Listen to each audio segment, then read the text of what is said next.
Dans ce tutoriel, je vais vous montrer comment réaliser un effet Love Poly. Alors c'est un effet qui est réalisé avec des triangles. Et vous voyez, ça donne cet effet là. On travaille, c'est un ensemble. On devine que c'est un dinosaure. Pour réaliser cet effet, il y a plusieurs façons de faire. Alors moi j'ai essayé 3 méthodes et j'ai préféré la méthode que je vais vous montrer. C'est celle qui me paraît le plus simple. Alors voilà ce qu'on peut réaliser. On peut faire ça sur un personnage. Le plus difficile c'est le visage, les yeux. Mais bon, vous attaquez pas à des choses trop compliquées dès le départ. Ensuite, on peut le faire sur le personnage d'un tableau. Ça sera assez facile à réaliser. Donc vous trouvez quelque chose de pas trop compliqué à faire, et puis vous vous y attaquez, quoi. Alors, on va commencer. Je vais vous expliquer comment il faut s'y prendre. Vous ouvrez votre image sur laquelle vous voulez réaliser l'effet. Et vous venez à droite sur la palette des calques et vous mettez un calque de fusion. Vous descendez en bas de la palette des calques, à gauche de la corbeille, sur le petit carré avec le coin replié et vous cliquez. Alors vous mettez un premier calque de fusion. C'est-à-dire, comme c'est très long à faire, moi pour réaliser le dinosaure, j'ai mis à peu près 3 heures. Alors si vous vous sentez de le faire en une fois, bon ben il n'y a pas de problème. Mais sinon, vous travaillez pendant une petite heure, vous enregistrez votre travail et quand vous réouvrirez pour recommencer le lendemain ou quelques heures plus tard, eh bien vous remettez un autre calque de fusion et vous travaillerez sur le second calque de fusion et vous faites ça ainsi de suite. Pendant que vous réalisez votre effet, n'oubliez pas d'enregistrer souvent parce que si vous avez une coupure de courant ou une défaillance de votre ordi, eh bien vous perdez tout votre travail. Alors enregistrez souvent. Alors donc, comme je vous disais, vous ouvrez votre calque de fusion, vous cliquez dessus pour le mettre actif, c'est sur lui qu'on va travailler. On va travailler avec 3 outils. On va travailler avec le lasso polygonal, on va travailler avec l'outil pipette et on va travailler avec l'outil pinceau. Alors vous venez à gauche sur la barre des outils et vous venez sur les outils lasso et vous prenez l'outil lasso polygonal. Vous cliquez dessus pour qu'il soit visible sur la fenêtre. Ensuite vous descendez et vous cliquez sur pipette et vous prenez l'outil pipette. Même chose, c'est pour le mettre visible sur la fenêtre. Et on descend et on clique sur outil pinceau. On fait la même chose, on clique dessus. Ce qui veut dire que maintenant, on va travailler qu'avec les raccourcis clavier. À chaque fois, on n'aura pas besoin de venir sur la barre des outils. Alors là, vous voyez, j'ai ma forme qui est ronde. Je vais l'agrandir un petit peu pour que vous voyez mieux. Elle est ronde. Donc on va commencer par le lasso polygonal. Donc pour prendre le lasso polygonal, le raccourci clavier, c'est la touche L. Si j'enfonce la touche L, vous voyez, j'ai mon lasso polygonal. Ensuite, je vais sélectionner ma couleur. Donc, je vais prendre l'outil pipette. Je vais enfoncer la touche I du clavier. Et j'ai ma pipette qui apparaît. Donc, je pourrais l'utiliser. Une fois que j'aurai choisi ma couleur, je vais peindre dans la forme que j'aurai fait. Donc, je prends l'outil pinceau. Donc, j'enfonce la touche B du clavier. Et ensuite, vous venez en haut sur la barre des options. Vous venez sur Fenêtre. Vous cliquez. Et vous allez cliquer sur Couleur. Vous faites un clic gauche et ça vous ouvre le sélecteur de couleurs. Vous le réduisez un petit peu, voilà, et vous le mettez sur le côté un peu là, voilà, comme ça. Parce qu'on en aura besoin.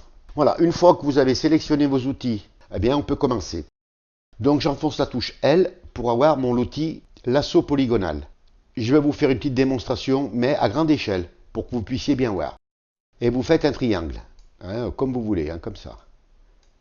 Ensuite, vous enfoncez la touche I du clavier pour avoir votre pipette. À l'endroit, à l'intérieur du triangle que vous aurez fait, vous faites un clic gauche. Vous enfoncez la touche B du clavier et vous pouvez peindre. Voilà. Alors vous mettez quand même une dureté à 100%. Une fois que vous avez fait votre premier triangle, vous le désélectionnez, CTRL D. Vous enfoncez la touche L du clavier et là vous allez faire un second triangle. Alors, il n'y a pas de règle dans le triangle, vous le faites comme vous voulez. J'enfonce la touche I du clavier pour choisir une couleur. J'enfonce la touche B pour prendre mon pinceau et je peins. Voilà. Alors, supposez que la couleur qu'on a mise est trop foncée par rapport à à la première. Eh bien, vous enfoncez la touche I du clavier, vous sélectionnez la couleur du dessus, vous reprenez votre outil pinceau, vous venez sur le sélecteur de couleurs et là vous allez choisir une couleur qui se rapproche de la première. Et vous voyez, votre outil pinceau se réouvre automatiquement. Et là, vous pouvez peindre. Et si la couleur ne vous convient pas, que vous la trouvez encore trop foncée, eh bien, vous enfoncez les touches CTRL plus Z. Et vous revenez à la couleur d'avant. Vous revenez sur votre sélecteur, par exemple, et vous en choisissez une autre. Et vous peignez. Et vous faites ça ainsi de suite. Donc, je désélectionne CTRL D, ma sélection, et je vais supprimer tout ça. Donc, CTRL, ALT, plus Z. Et vous allez venir sur votre image. Et là, par exemple, bon, vous voyez, là, il y a un peu de gris, là. Et ben, vous allez faire un clic. Vous voyez, et hop, vous faites un triangle. Vous enfoncez la touche I, vous sélectionnez une couleur avec un clic gauche, B pour avoir le pinceau, je vais le réduire un petit peu, voilà, et je peins. CTRL D, je désélectionne.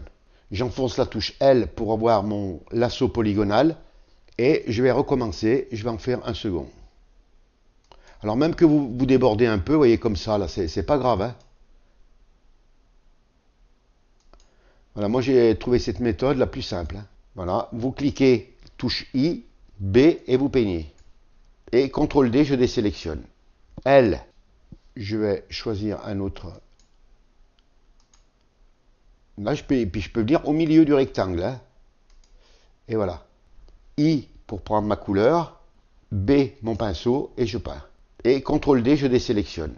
Alors si maintenant je voudrais changer ma couleur, parce que bon, ben, je vais remettre ma sélection. Alors si vous voulez remettre la sélection, comme là, CTRL Z, et que je veux changer ma couleur, eh bien, je garde mon outil pinceau, je viens sur mon sélecteur, par exemple, et je veux mettre une couleur plus foncée. Je fais un clic gauche, je reviens, et vous voyez, si la couleur ne me convient pas, CTRL Z, CTRL D, je désélectionne, et voilà. Assurez-vous de bien joindre votre trait, hein, de façon à ce qu'il n'y ait pas de jour, hein, qu'on ne voit pas un peu le dessous, hein. Alors, si par exemple ce que vous avez fait ne vous convient pas, eh ben, vous pouvez toujours y revenir dessus, hein. Vous voyez, par exemple, je peux faire ça. Voilà, I, je sélectionne une couleur, par exemple, ici, hein. B, et je peins. CTRL D, je désélectionne. Et voilà, et ainsi de suite jusqu'à la fin. Alors maintenant, ce qu'on va faire, je vais le terminer, moi, à vitesse rapide, hein. Il y en a à peu près pour 2 minutes. Et pendant ces 2 minutes, eh bien, je vous donnerai des explications. Voilà, et c'est parti à grande vitesse. Si je pouvais travailler réellement à cette vitesse-là, ben, ce serait bien. Bien voilà, je vous ai donné beaucoup d'explications. Je pense que je me le devais, hein, parce que si je vous explique pas comment s'y prendre, ben, vous le devinerez pas, hein. C'est toujours bien de se faire expliquer les choses, et quand elles sont expliquées assez correctement, eh bien, c'est comme ça qu'on avance. Là, vous voyez, malgré que ce soit à vitesse accélérée, hein, vous vous rendez compte du travail quand même, hein. Il m'a quand même fallu 3 heures pour le faire, hein. Et vous voyez, là, donc vers la bouche, on n'est pas obligé de faire des triangles. Vous voyez, on peut faire des traits, hein. Faites parler votre inspiration. Travaillez selon votre inspiration. C'est comme ça qu'on réussit les choses. Quand on veut trop être tatillon, qu'on veut être trop perfectionniste, eh ben, bien souvent, c'est là qu'on abîme notre travail. Mais voilà, donc c'est un tutoriel qui semble difficile au départ comme ça, mais vous verrez, vous y arriverez sans aucun problème, hein. Je reçois beaucoup de créations d'abonnés, et je m'aperçois que vous évoluez à une vitesse grand V, hein, vous allez me dépasser sans problème, hein. Donc je vous fais confiance. Soyez patient, pensez à bien enregistrer votre travail surtout, hein. Ben, c'est en faisant et en refaisant qu'on apprend, hein. C'est en faisant des erreurs qu'on apprend, hein, voilà, hein.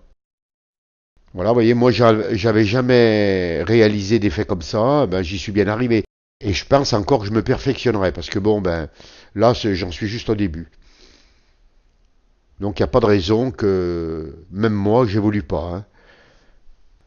On en apprend tout le temps, mais c'est vrai que bon, c'est long, c'est ce qui fait le charme un peu aussi, hein. Voilà, vous voyez, mais ça fait un effet qui est pas mal, moi j'aime bien. Voilà, ce tutoriel est terminé. Si vous avez des questions, n'hésitez pas à les poser. Si vous avez aimé, vous cliquez sur j'aime. Abonnez-vous à la chaîne. Je vous dis au revoir, merci, et à une prochaine fois pour un nouveau tuto.